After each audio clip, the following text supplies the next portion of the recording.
Frontières, votre média d'enquête. Présent sur le terrain. Vous propose des enquêtes exclusives. Là où d'autres médias préfèrent rester silencieux. Le tout à retrouver dans nos magazines. Et sur les réseaux sociaux. Merci à tous. Abonnez-vous.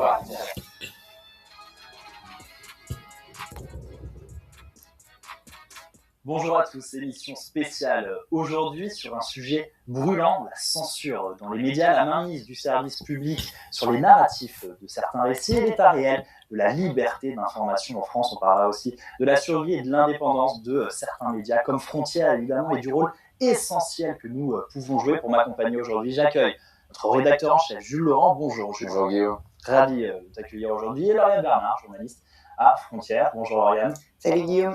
Je vous propose tout de suite de rentrer dans le vif du sujet, dans un sujet qui est dans l'actualité. Vous avez sans doute suivi ces images au soir du second tour de l'élection municipale, ces invectives, ces maires sortants qui ont dû être exfiltrés de communes comme au Blanc-Ménil, à Vaux-en-Velin ou encore à Mantes-la-Jolie, des images absolument honteuses lorsqu'on les a regardées. On peut se poser la question, Jules, du traitement médiatique de ces images. Un traitement médiatique incroyable, c'est vrai, et qui reflète complètement pourquoi, en fait, la raison d'être des médias indépendants aujourd'hui de droite. Pourquoi est-ce que l'on fait ce travail ? Parce que toutes les images qu'on a vues de maires qui ont été sortis par la force de leur mairie, harcelés, insultés, humiliés, intimidés, auraient dû faire le tour de tous les médias du service public, des grandes chaînes mainstream. Alors, il y a eu quelques petits sujets par-ci, par-là, mais absolument rien n'est à l'image et à la hauteur des violences qu'on a pu voir. Pour vraiment rappeler ce qui s'est passé, c'est qu'on a des maires sortants qui ont été expulsés par des foules haineuses de leur propre mairie. C'est la première fois qu'on voit ça. Et puis avec, il faut vraiment le dire, on va pas ici mâcher les mots, des comportements de racailles qu'il y avait autour d'eux, d'insultes. Ils ont été filmés, des scènes qu'on peut voir parfois dans les cités et autres, se sont reproduites directement au sein des mairies. Donc c'est vraiment un basculement presque civilisationnel dans ce qu'on peut voir, et le rapport aux maires, au pouvoir, à la fonction publique, et à la République, à la France, au pouvoir. Enfin, je veux dire, c'est incroyable de voir ces scènes-là. Et c'est vrai qu'on s'est senti un peu seul, finalement, à en parler. On en a parlé sur CNews, on en a parlé sur des très bonnes radios comme Europe 1 et autres. Mais en dehors de ça, ces scènes qui représentent finalement la nouvelle France, voulue par la France insoumise, c'est-à-dire avec un nouveau peuplement, de nouvelles pratiques, de nouvelles habitudes, nouvelle façon de traiter finalement les anciens de ce pays, puisque c'est une nouvelle France, il y a une ancienne France, et en fait c'est la nouvelle France qui expulse cette ancienne France, et ces images-là absolument révoltantes, il n'y a eu ni condamnation politique vraiment officielle de la part du ministère de l'Intérieur, de la part d'Emmanuel Macron et autres. On aurait pu penser avoir une prise de parole forte médiatique d'un des responsables politiques, ni une condamnation unanime des médias de service public. Et là, on voit bien qu'il y a toute l'idéologie derrière. Pourquoi ? Parce que ça dérange finalement aujourd'hui le 20h de TF1, ça dérange Patrick Cohen, ça dérange Quotidien, ça dérange tous ces médias de gauche bien pensantes, de voir ceux qu'ils ont protégés médiatiquement pendant des années, se comporter comme des racailles et se filmer, le revendiquer et expulser cette ancienne France que ces médias ont détestée pendant des années. Cette ancienne France est presque... l'ancienne France, dans la mesure où ces maires sortants, certains étaient du Parti communiste, du PS, remplacés avec, Jules vient d'en parler à l'instant, par cette nouvelle France, Lauriane. Oui, c'est un petit peu aussi le résultat de la politique, de ces politiques justement, de ces maires PCF, ces maires PS, parfois des maires de droite, qui ont fait du clientélisme, et c'est le résultat un peu naturel de leur politique, c'est qu'à la fin des fins, c'est eux qui se font pousser vers la sortie. C'est un petit peu ça qui se passe, mais Jules disait tout à l'heure qu'on n'a pas dressé le constat, tout ça, mais c'est très simple. Si vous ne montrez pas les images, comment vous voulez dresser le constat d'une situation que vous ne montrez pas ? C'est pour ça que Frontières existe, c'est que là, nous, on va aller chercher les images et montrer vraiment ce qui se passe en France, là où d'autres médias ne vont pas le faire. Effectivement, là où ils ne vont pas le faire, ils ne vont pas pouvoir se poser les bonnes questions. Les faits, rien que les faits, en fait. Sans doute que Patrick Cohen est bien plus inquiet de la montée on l'a vu dans ses éditos cette semaine, hein, la montée du Rassemblement national lors des différents scrutins des élections municipales que ces images de ghettoisation où les maires se font exfiltrer. Les faits, rien que les faits, et on se rend compte que le réel, il est plus radical même que parfois certaines idéologies. C'est-à-dire que ce qu'on a vu là, ces scènes-là, elles sont d'une violence inouïe. Et peut-être qu'il faut rappeler que derrière ce service public, derrière ces éditorialistes, Patrick Cohen, Jean-Michel Apathy et autres, qui font souvent l'opinion publique et qui, je le rappelais très justement, finalement font que les Français sont au courant d'un sujet ou ne sont pas au courant. Il y a une omerta. Il y a aussi des puissances de l'argent finalement derrière le service public, des gens comme Mathieu Pigasse, qui est un milliardaire qui directement, lui, infuse de l'argent dans le service public, produit à travers une société de production qui s'appelle Media One et qui a un véritable biais idéologique, qui a vraiment une volonté politique d'infuser dans le service public, c'est laquelle, une volonté de politique de gauche, de faire triompher la gauche aux élections, de faire barrage au Rassemblement national. Et il est clair que les sociétés qui sont produites par sa société de production, que les émissions qui sont produites par sa société de production sont éminemment idéologisées. On peut penser à C'est dans l'air, C'est politique, ces émissions dans lesquelles on vient redébattre de l'actualité, ce qui a pu se passer.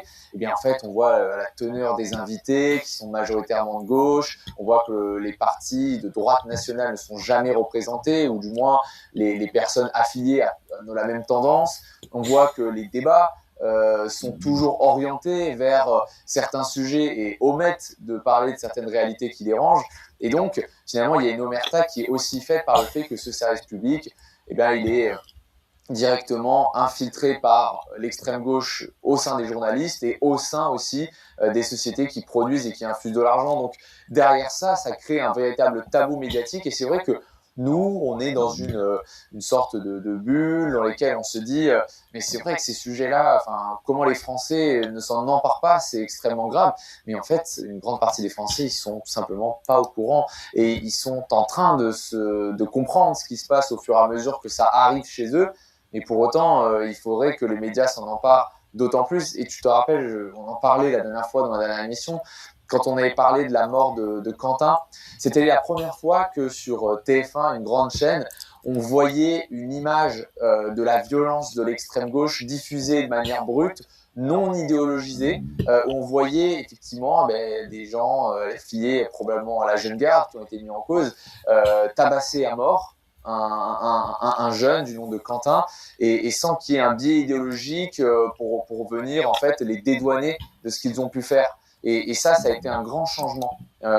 Et c'est vrai qu'aujourd'hui, la mission de notre média et de plusieurs autres médias, c'est de faire remonter ce réel et de dire que, en fait, un jour, il va falloir se reconcentrer sur les faits, cesser d'avoir les œillères idéologiques qu'ont quotidien, c'est politique, c'est dans l'air, c'est à vous, que sais-je, le service public France Inter, et de se reconcentrer sur les faits.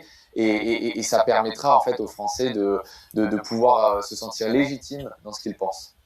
Et même ça, c'est pas évident, parce que pour l'affaire Quentin, comme Jules l'a dit, il y avait les images de son agression, de son assassinat, et après, il y a tout le travail des médias de venir retravailler le narratif derrière, de finalement aller chercher un angle pour légitimer cet assassinat. Et nous, on est aussi là pour préparer le contre-discours qui vient parfois après les images. BFM a parlé de Rix au tout début, Jules. BFM a parlé de Rix, et c'est vrai que BFM est vraiment sur une ligne où parfois on se demande en fait, ce qu'ils ont à envier à France Inter ou à Quotidien. C'est-à-dire que je me souviens notamment quelque chose qui avait vraiment été un exemple type des violences qui sont médiatisées et non médiatisées. Après la victoire du Paris Saint-Germain en Ligue des Champions, on était très contents, on se disait bon c'est super quand même pour ce club français. Et bien en fait il y a eu des émeutes à Paris, des émeutes très violentes où on a eu des voitures brûlées, des agressions, des vols. En demi-finale de Ligue des Champions, je me demande s'il n'y avait même pas eu un mort, il me semble, près de l'Arc de Triomphe. Et il y a eu des appartements qui ont été volés, vandalisés, ça a été vraiment des fortes émeutes au sein même de la capitale parisienne. Et beaucoup d'images ont circulé sur les réseaux sociaux, notamment sur X. On comprend d'ailleurs la volonté aujourd'hui des États et de Macron de vouloir contrôler la plateforme X, qui est une plateforme donc, anciennement Twitter, parce que finalement ils perdent le narratif à travers cette plateforme, parce que les choses sortent de manière brute. Et finalement, la galaxie des médias, de CNews, la nôtre, avait relayé ces images de façon brute en disant regardez, voici ce qui se passe à Paris. C'est quand même un sujet. Il y a des émeutes après une victoire du Paris Saint-Germain. Là, on n'est pas dans des scènes de liesse, on est dans des scènes de violence où il n'y a aucune famille là, qui peut sortir. Parce qu'en fait, toute personne qui prend la voiture va se faire agresser. Et finalement, je me souviens très bien que le service public en avait à moitié parlé, que BFM n'en avait pas parlé.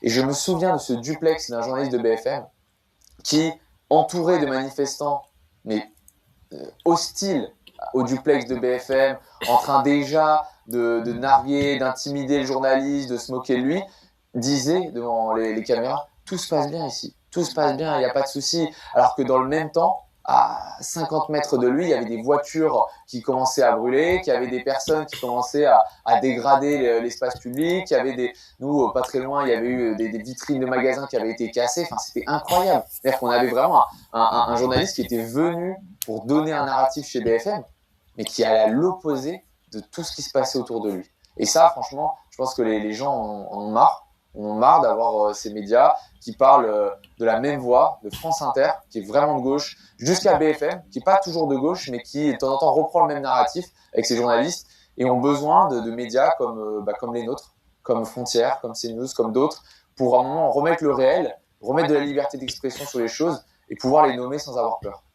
Mais je sais pas si tu te rappelles, Jules, quand on avait sorti le magazine sur les oligarques qui contrôlent la presse de gauche, on avait mis BFM dans ce scope et ça nous avait été beaucoup reproché. Et au final, avec l'affaire Quentin, avec plein d'autres affaires, on voit que on n'avait pas si tort que ça.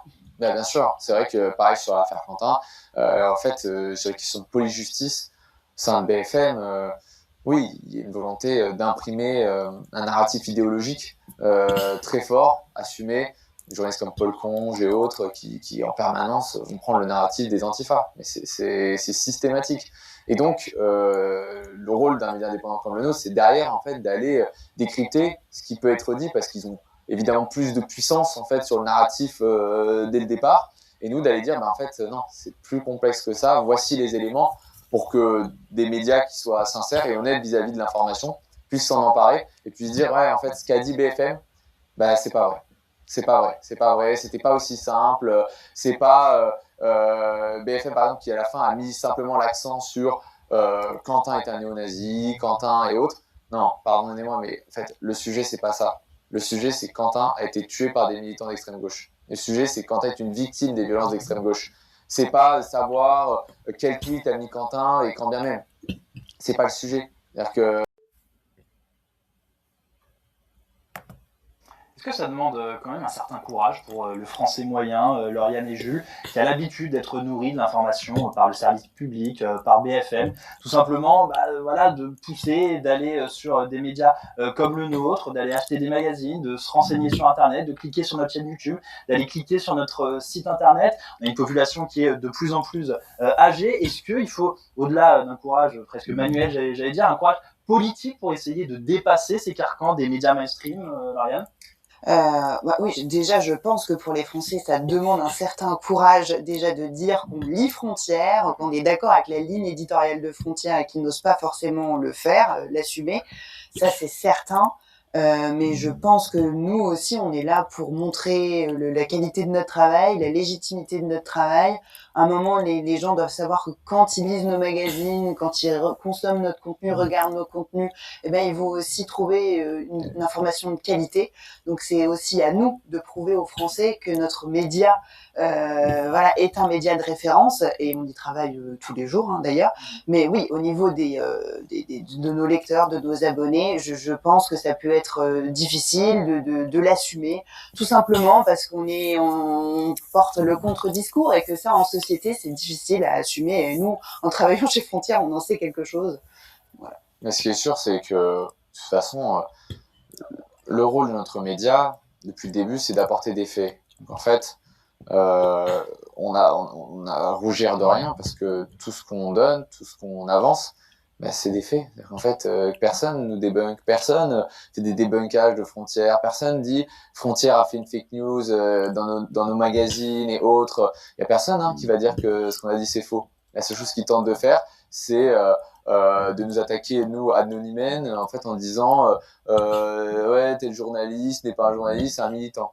Alors là, super, d'accord, on a des cartes de presse ici, on rassure encore une fois, c'est absolument ridicule les attaques qu'on peut subir, mais l'essence même de notre média, c'est quand même trois choses, c'est du terrain, aller en permanence, on est allé au Liban, on est allé directement dans les cités les plus dangereuses, on est allé au meeting là où les journalistes ne veulent plus aller, c'est de faire de l'enquête. Faire de l'enquête, révéler des faits, permettre à ce qu'une information émerge, une information qui était cachée. Raphaël Arnaud avait été définitivement condamné pour violence en réunion. Il était important en fait, pour le débat public que les gens le sachent. Et la dernière chose, c'est de permettre aussi l'émergence d'une nouvelle forme de journalisme décomplexé à droite, parce que c'est vrai que on parle du service public et autres, et c'est vrai que la culture de l'enquête, aujourd'hui, elle est plus à gauche. Canard enchaîné, Mediapart, comment ça s'appelle, les caches investigations, service public, tous ces gens-là sont de gauche. Donc en fait, au moment des élections, des moments d'actualité forte, oui, c'est toujours les mêmes enquêtes qui sortent sur le même camp national, la droite, les patrons, les entreprises, les hommes blancs, cisgenres, c'est toujours les mêmes profils qui sont ciblés. Et par contre, de l'autre côté, si à un moment on commence à dire ouais, mais en fait c'est intéressant aussi de s'intéresser à qu'est-ce qu'on fait de l'argent public, la violence de l'extrême gauche, la question de l'islam en France, un parti politique comme la France Insoumise qui couvre en son intérieur des antisémites. C'est aussi intéressant, je pense, d'en parler, de faire de l'enquête dessus. Et visiblement, Cache Investigation, Lise Lucet, tout ça, ça n'intéresse pas d'en faire. Ils nous ont laissé le champ finalement pour pouvoir aussi y aller, donc on s'est dit on y va, mais c'est pour ça aussi qu'on a besoin que les gens nous soutiennent, y aillent, parce que comme on le disait déjà, on prend des coups aussi à y aller, on prend des coups, on fait un travail méticuleux, on fait vraiment attention à chacune de nos informations. Ouais, j'ai trouvé ça très étrange, moi, la campagne médiatique autour des municipales qui était presque inexistante. Au final, le sujet n'a presque pas été porté. Même avant le conflit avec l'Iran, j'ai trouvé que même en amont, on n'en parlait pas du tout sur les grandes chaînes nationales et que à un moment, tout le monde s'est un peu réveillé à la dernière minute. Ah oui, c'est vrai, il y a des élections municipales, et tous les enjeux, toutes les questions qui intéressaient les Français n'ont pas du tout été traitées. On a eu un énorme focus sur Paris à un moment, mais la France périphérique, comme on l'appelle, était complètement passé derrière, et c'est vrai que j'ai trouvé ça très étrange et j'ai pas trouvé ça habituel. Vraiment, j'ai eu l'impression que même sous le Covid, on avait quand même plus parlé des élections municipales, et là c'est comme si on s'est réveillé 15 jours avant le scrutin, quoi.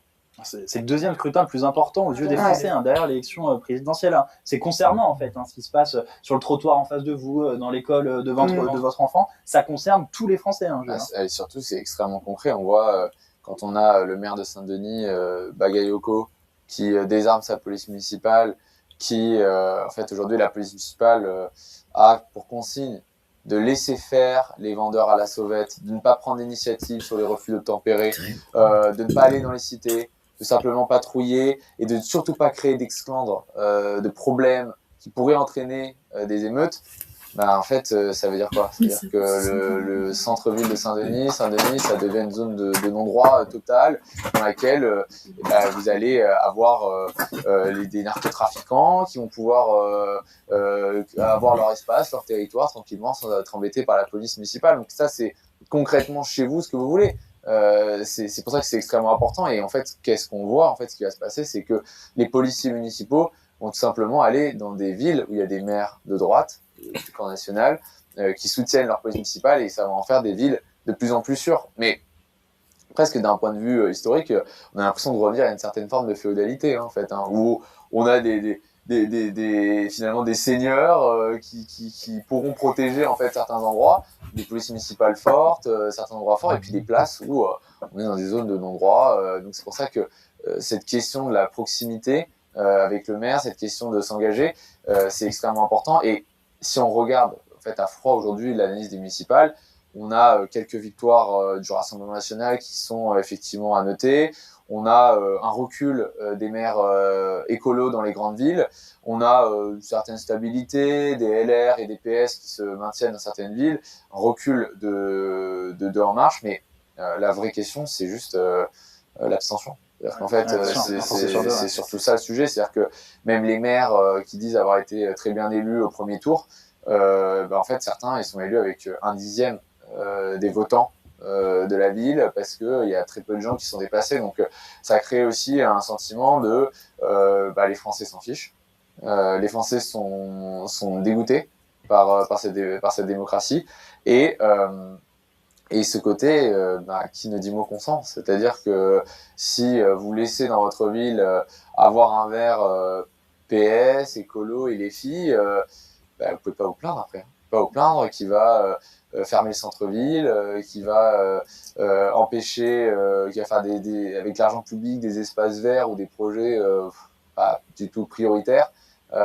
Plutôt que de traiter les questions de sécurité, plutôt que de traiter les questions de logement ou autres qui sont essentielles à l'intérieur d'une ville. Donc oui, je pense que le dernier constat, c'est quand est-ce que cette masse abstentionniste va peut-être reprendre ses droits sur la question démocratique en France.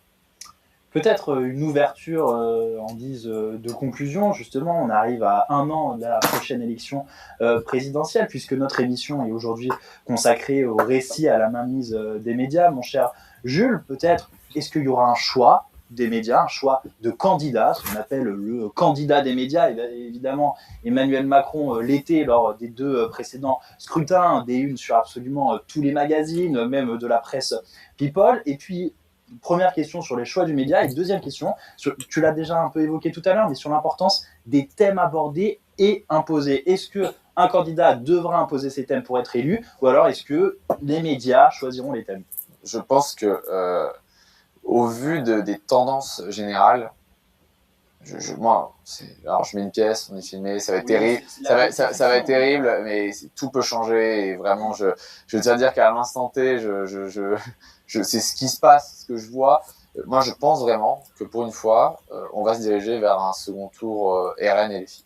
Donc, je pense que les conditions sont en place, à moins de l'émergence d'un autre candidat, peut-être que j'ai pas vu venir du centre, qui viendrait faire un nini. Attention, les extrêmes sont là, le danger, le péril des deux côtés va arriver. Donc le candidat des médias. Le candidat des médias, qui serait un candidat rassurant pour pour une partie de ce qu'on appelle les boomers, pour une partie de la bourgeoisie, pour une partie des gens qui veulent une continuité en France et qui ont peur du changement, qui ont peur de la prise de risque. Et je pense que, à moins de l'émergence d'un pôle, même qui aujourd'hui le centre est très divisé, je pense que les choses sont en place pour un second tour RN et les filles qui serait un moment de bascule. Faut quand même le dire, un moment de bascule dans l'espace médiatique. Et évidemment que pourquoi je dis ça? Parce que je pense qu'il faut que les gens soient prêts.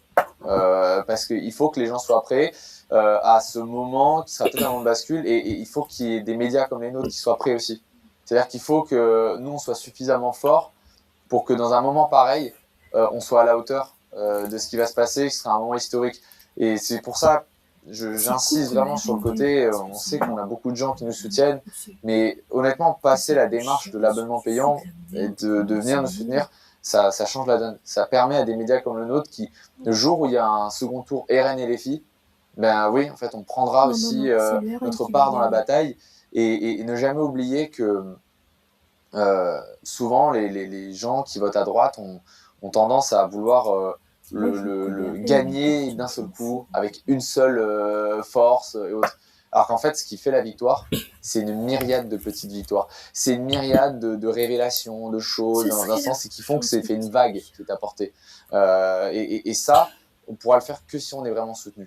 Que si les gens ils passent la démarche, parce que face à nous, il y a vraiment tout un empire médiatique extrêmement puissant, qui va, on l'a vu sur l'affaire Quentin, on l'a vu sur d'autres affaires, qui va activer le rouleau compresseur médiatique quand il le voudra, quand il le faudra, et il va falloir lutter face à ça, notamment dans le cadre d'un second tour RN et les filles, parce que je pense que les choses ont été très claires hein, avec Jean-Luc Mélenchon. Hein. Si il passe, les frontières, c'est terminé. Je ne sais pas ce qu'il adviendra de nous, journalistes, nous compare à des rats crevés qu'il faut attaquer, qu'il faut attraper, chiens enragés, je ne sais pas ce qu'il adviendra de nous, je ne sais pas ce qu'il adviendra des militants de droite, je ne sais pas ce qu'il adviendra des familles, je ne sais pas ce qu'il adviendra de nos comptes bancaires, de notre vie sociale, dans quelle mesure on sera surveillé, fiché. Je pense qu'ils ont montré déjà qu'ils avaient ils étaient sans vergogne vis-à-vis de leur capacité à user de la violence. Donc je pense que les gens, il faut qu'ils s'y préparent, qu'ils soient prêts, et nous, on a envie d'être le vaisseau amiral de leur voix. Mais en tout cas, même si, je reviens sur les candidats, l'élection présidentielle, même si effectivement il y a encore un centriste qui émerge, le candidat des médias, on aura aussi notre voix à porter et à jouer notre rôle et à montrer l'information, parce que on voit aussi que ça, c'est la stratégie du camp macroniste, centriste, c'est voilà, de montrer encore le Rassemblement national comme le canton sanitaire à ne pas franchir, mais ils s'en servent aussi avec LFI. Donc on voit vraiment que là, c'est classique, hein, encore une fois, j'ai enfoncé des portes ouvertes. Ils vont se servir de l'extrême gauche, de l'extrême droite, certainement aussi d'une situation à l'international, une guerre, un conflit, pour dire voilà, nous sommes la voix de la raison. Moi, je suis pas encore tout à fait persuadée qu'il y aura RN et LFI, mais même si ce n'est pas le cas, même si un candidat centriste va encore ressortir cette stratégie, nous, on aura aussi notre rôle à jouer à un moment donné. RN et LFI au second tour, ce serait intéressant de savoir quel serait l'édito de Monsieur Cohen le soir du premier tour, parce que même le service public devra choisir à ce moment-là. Voilà, t'as tout dit, Guillaume. C'est parce qu'on ne sait pas vers où va pencher la balance. Et peut-être qu'il y aura aussi beaucoup d'abstention sur ce centre médiatique qui fera que ça va se jouer à rien. Ça va se jouer en fait au détail et à des médias parfois assez comme nous, comme d'autres, qui puissent imprimer, faire des révélations, parce que, qu'on se le dise, et en fait, quand on analyse la chose d'un œil sec et d'un œil très froid, en fait, la catastrophe pour le pays, c'est la France insoumise. C'est la France insoumise. Hein. C'est une catastrophe économique, catastrophe sur tous les plans, des libertés publiques, individuelles. Enfin, c'est tout l'enjeu. Et donc on verra s'il y a un front qui se met en place et un barrage, de quel côté. Ça, c'est important. Ce sketch des inconnus avec les bons et les mauvais chasseurs, c'est un peu le prisme du service public, les bons oligarques et les mauvais oligarques. En tout cas, les mauvais oligarques, c'est ceux qui ne rentrent pas dans la déontologie du service public. Lauriane. Ça, on le sait. Évidemment, Bolloré en tête de proue. On l'a vu récemment, il était auditionné à l'occasion de la commission d'enquête parlementaire sur le service public. Oui, ça c'est sûr que, en fait, évidemment, il y a des oligarques qui mettent leur argent dans des médias. Les médias sont un terrain d'influence. Après, ça n'empêche que derrière, il y a du vrai journalisme. Il y a juste une ligne éditoriale, et ça, tant qu'il y a une transparence sur la ligne éditoriale des médias, elle est claire, elle est approuvée. Tant que les gens savent ce qu'ils vont trouver comme contenu, il n'y a pas de mensonge, et voilà, et c'est tout. Chaque oligarque défend ses points de vue, et il n'y a pas plus à en dire que ça, je pense. Mais surtout, je pense que si on replace un peu notre époque vis-à-vis de l'information par rapport à simplement il y a 5-7 ans, notamment par rapport au début du quinquennat d'Emmanuel Macron, je pense qu'il y a quand même deux grands changements. Le premier, c'est l'époque des Gilets jaunes, qui a créé une scission entre une grande partie des Français et ce qu'ils pouvaient voir sur les grandes chaînes info, où ils se disaient que moi, quand je suis dans la rue, je vois pas ce qui est décrit sur BFM. Je vois pas les méchants, violents Gilets jaunes qui sont décrits sur BFM, à l'Arc de Triomphe et autres. C'est pas la même chose. Et finalement, tous les éditorialistes et autres, pareil, du service public, ont été extrêmement acerbes, violents, véhéments vis-à-vis des Gilets jaunes. Et il y a une vraie scission démocratique, ce qui a créé finalement un espace pour les médias alternatifs et indépendants, qui étaient directement dans la rue, qui faisaient de l'information brute, du live. Et la deuxième scission, c'est la question du Covid, parce qu'il y avait là un sentiment à juste titre que l'information était quand même fermée, verrouillée sur beaucoup d'aspects, sans aller directement dans des questions de trop complotistes ou autres. C'était simplement le fait que oui, il y avait quand même un narratif unique qui était proposé, que les médias suivaient, et ça faisait vraiment état d'un journalisme de cour vis-à-vis du pouvoir, avec des journalistes qui, dont notamment à BFM, dépendent du pouvoir pour avoir leurs informations, et donc de l'autre côté vont être assez gentils avec lui à certains moments, en plus de la question de l'idéologie. Et donc cette rupture médiatique, elle a créé un espace pour beaucoup de médias indépendants, pour une envie d'avoir une nouvelle façon de faire du journalisme et de l'information, et ça a créé l'émergence de deux choses.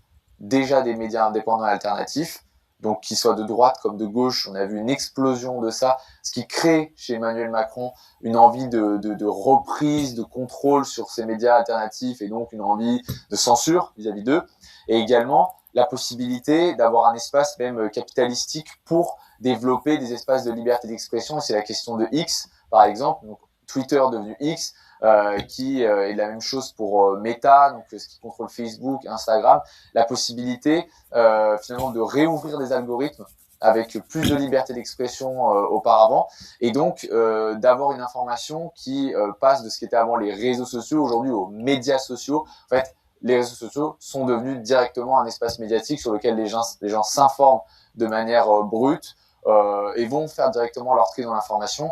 Et ça concurrence complètement tout ce qui était l'espace médiatique d'avant, et qui effectivement, on le voit, les audiences à la télévision, les audiences à radio, les audiences de la lecture de la presse papier, pour une partie s'effondrent.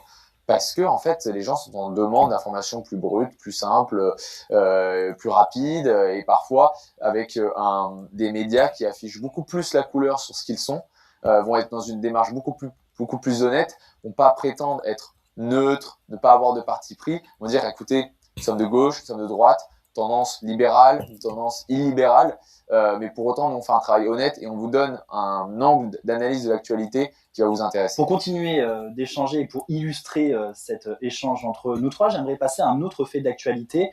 Les élections municipales se sont terminées il y a quelques jours, et on a pu remarquer vraiment le traitement médiatique sur certaines chaînes. La majorité en tout cas de leurs interventions étaient liées à la situation au Moyen-Orient, l'international, la guerre au Moyen-Orient après les frappes conjointes des États-Unis et d'Israël en Iran. Mon cher Jules, en préparant l'émission, j'ai vu en fait une sorte de parallèle avec en 2022 Emmanuel Macron finalement qui n'a pas fait campagne, qui a érigé le drapeau blanc, qui a dit attention, il y a la guerre en Ukraine, j'ai pas besoin de faire de meeting, j'ai pas besoin de faire de débat, élisez-moi car le monde est en plein danger, le monde brûle. Est-ce que tu es d'accord avec ce comparatif, Jules ? Ah oui, complètement. C'est-à-dire que la posture de chef de guerre, la posture de aujourd'hui, je vais être au-dessus des débats, au-dessus des sujets qui sont pas très importants par rapport au fait international qui pourrait entraîner la France dans une troisième guerre mondiale, annihile complètement le débat médiatique, les questions qui peuvent intéresser